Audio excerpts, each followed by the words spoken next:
कूर्म जयंती 1 मई शुक्रवार 2026 को मनाई जाएगी। कूर्म जयंती मुहूर्त सायंकाल 4:17 से 6:56 सायंकाल तक। अवधि 2 घंटे 39 मिनट।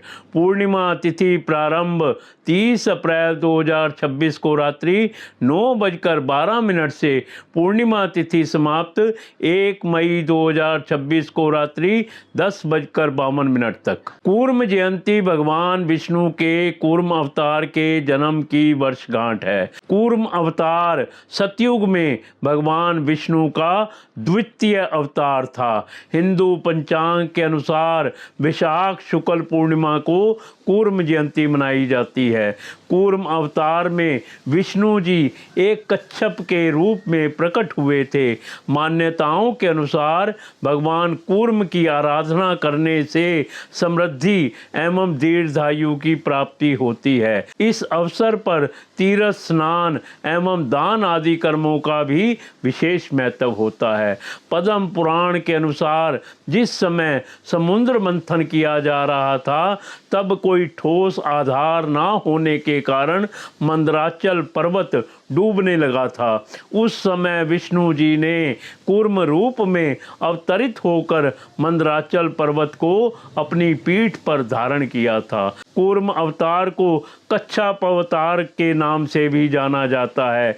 लिंग पुराण में वर्णित कथा के अनुसार कालांतर में पृथ्वी रसातल में डूब रही थी। उस समय पृथ्वी की रक्षा करने हेतु भगवान विष्णु कूर्म रूप में अवतरित हुए थे तथा उन्होंने पृथ्वी को अपनी पीठ पर स्थापित कर उसकी रक्षा की थी। कूर्म जयंती के पावन अवसर पर भगवान विष्णु के मंदिरों में विशेष पूजा अर्चना का आयोजन किया जाता है।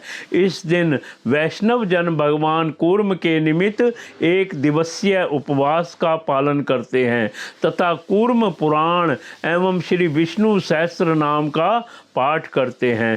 कूर्म पुराण में भगवान कूर्म द्वारा ऋषियों को 4 पुरुषार्थों अर्थात धर्म, अर्थ, काम, मोक्ष का ज्ञान प्रदान किया गया है। कूर्म जयंती के अवसर पर भक्तगण पवित्र नदियों में पूर्णिमा स्नान करके भगवान विष्णु के कूर्म अवतार का पूजन करते हैं तथा एक दिवसीय उपवास का पालन करते हैं। भगवान विष्णु हिंदू धर्म में पूजे जाने वाले सर्वाधिक प्रचलित देवताओं में से एक हैं। भगवान विष्णु को उनके भक्तगण नारायण, श्री हरि, जनार्दन एवं अच्युत आदि विभिन्न नामों से पुकारते हैं। मान्यताओं के अनुसार जब भी देवताओं, मनुष्यों अथवा सृष्टि के प्राणियों पर कोई घोर संकट आता है उस समय भगवान विष्णु उनकी रक्षा हेतु स्वयं अवतरित होते हैं। इसी क्रम में एक समय भगवान विष्णु ने कूर्म अवतार धारण किया था। कूर्म अथवा कच्छप का अर्थ कछुआ होता है। कछुआ का रूप धारण करने के कारण भगवान विष्णु के इस अवतार को कूर्म अवतार के नाम से जाना जाता है। धर्म ग्रंथों में प्राप्त वर्णन के अनुसार वैशाख शुक्ल पक्ष पूर्णिमा तिथि को भगवान विष्णु ने कूर्म अवतार धारण किया था। यह तिथि विष्णु भक्तों द्वारा कूर्म जयंती के रूप में मनाई जाती है। विभिन्न धर्म ग्रंथों में कूर्म अवतार से संबंधित पृथक पृथक विवरण प्राप्त होते हैं।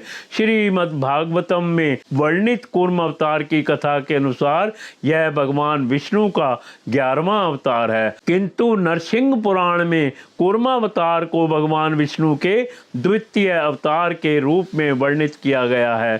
शतपथ ब्राह्मण, महाभारत, लिंग पुराण, कूर्म पुराण आदि अनेक धर्म ग्रंथों में भगवान विष्णु के कूर्म अवतार का वर्णन प्राप्त होता है। कूर्म अवतार को कच्छप अवतार के नाम से भी जाना जाता है। भगवान कूर्म उत्पत्ति कूर्म अवतार की प्रथम कथा के अनुसार कालांतर में दैत्य गुरु शुक्राचार्य ने अपने तपोबल से भगवान शिव को प्रसन्न करके उनसे संजीवनी विद्या का वरदान प्राप्त कर लिया, जिसके पश्चात जब भी कोई दैत्य युद्ध में घायल हो जाता अथवा उसकी मृत्यु हो जाती, शुक्राचार्य जी उसे संजीवनी विद्या का प्रयोग करके पुनः जीवित एवं स्वस्थ कर देते थे।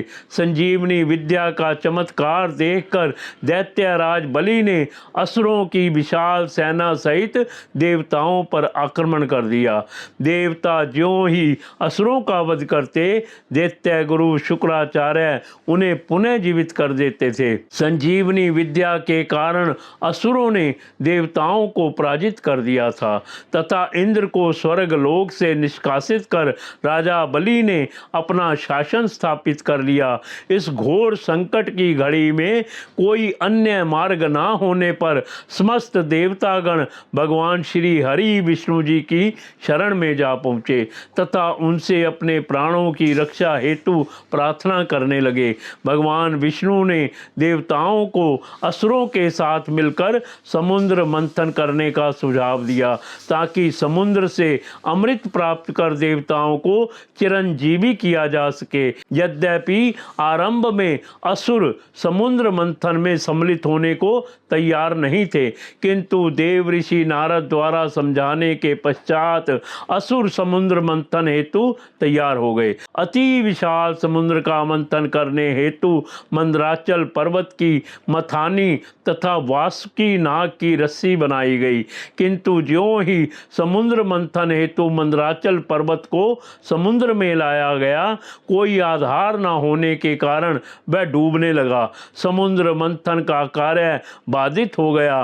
पुनः सभी देवताओं ने भगवान विष्णु से सहायता हेतु प्रार्थना की, जिसके फल स्वरूप देवताओं के कार्य की सिद्धि हेतु भगवान विष्णु कच्छप अर्थात कूर्म के रूप में प्रकट हुए तथा अपनी पृष्ठ पीठ पर मंदराचल पर्वत को धारण कर लिया, जिसके परिणाम स्वरूप समुद्र मंथन संपन्न हुआ एवं देवताओं को अमर तत्व की प्राप्ति हुई। भगवान विष्णु का यह कच्छप रूप ही समस्त लोकों में कूर्म अवतार के नाम से प्रसिद्ध हुआ। पद्म पुराण में प्राप्त कूर्म अवतार से संबंधित कथा के अनुसार एक समय महर्षि दुर्वासा ने देवराज इंद्र को पारिजात पुष्पों की एक सुंदर माला भेंट की, किंतु अभिमानवश इंद्र ने यह माला ऐरावत के मस्तक पर डाल दी तथा ऐरावत ने वह माला अपनी सूंड से भूमि पर डाल दी। इंद्र के इस कृत्य से ऋषि दुर्वासा को अपमानित अनुभव हुआ। अपने अपमान से कुपित होकर महर्षि दुर्वासा ने देवताओं को श्राप दे दिया कि तुम्हारा समस्त वैभव नष्ट हो जाएगा एवं देवता श्रीहीन हो जाएंगे। महर्षि दुर्वासा के श्राप के प्रभाव से देवी लक्ष्मी समुद्र में विलीन हो गई। देवी लक्ष्मी के लुप्त होते ही देवलोक, असुर लोक आदि समस्त लोकों का वैभव क्षीण हो गया तथा देवता शक्तिहीन हो गए। तत्पश्चात सभी देवताओं सहित इंद्र भगवान विष्णु के समक्ष त्राही माम करते हुए पहुँचे। भगवान विष्णु ने देवताओं एवं दैत्यों को देवी लक्ष्मी को पुनः प्राप्त करने हेतु समुद्र मंथन करने का परामर्श दिया। समुद्र मंथन हेतु जो ही मंदराचल पर्वत को लाया गया, वह उस अथाह जल में डूबने लगा। उस समय भगवान विष्णु ने कूर्म अवतार धारण कर मंदराचल पर्वत को अपनी पीठ पर धारण किया तथा समुद्र मंथन जैसे दुर्गम कार्य को संपन्न किया। समुद्र मंथन द्वारा प्राप्त 14 रत्नों में देवी लक्ष्मी का प्रादुर्भाव हुआ तथा उन्होंने भगवान विष्णु का वरण कर देवताओं को उनका वैभव पुनः प्रदान किया। लिंग पुराण में भी कूर्म अवतार से संबंधित वर्णन प्राप्त होता है, जिसके अनुसार कालांतर में पृथ्वी रसातल में लुप्त हो रही थी। उस समय सृष्टि के पालन करता भगवान श्री नारायण स्वयं समस्त प्राणियों की रक्षा हेतु कच्छप रूप में अवतरित हुए थे। धर्म ग्रंथों के अनुसार कूर्म भगवान की पीठ का विस्तार 1,00,000 योजन था। भगवान कूर्म भगवान विष्णु के द्वितीय अवतार हैं। इस अवतार में भगवान विष्णु स्वयं ही एक कच्छप के रूप में प्रकट हुए थे तथा उनके माता पिता अथवा पत्नी से संबंधित कोई वर्णन प्राप्त नहीं होता है। उनका कोई पृथक कुटुंब नहीं है। भगवान कूर्म को चतुर्भुज रूप में नाना प्रकार के स्वर्ण भूषणों में अलंकृत दर्शाया जाता है। उनके नीचे की अर्ध देह कूर्म अर्थात कछुए की तथा ऊपरी अर्ध देह मनुष्य रूपी है। कूर्म भगवान अपनी 4 भुजाओं में शंख, चक्र, गदा तथा पद्म धारण करते हैं। भगवान कच्छप को विशाल जल समुद्र के मध्य पर संचित मुद्रा में विराजमान चित्रित किया जाता है।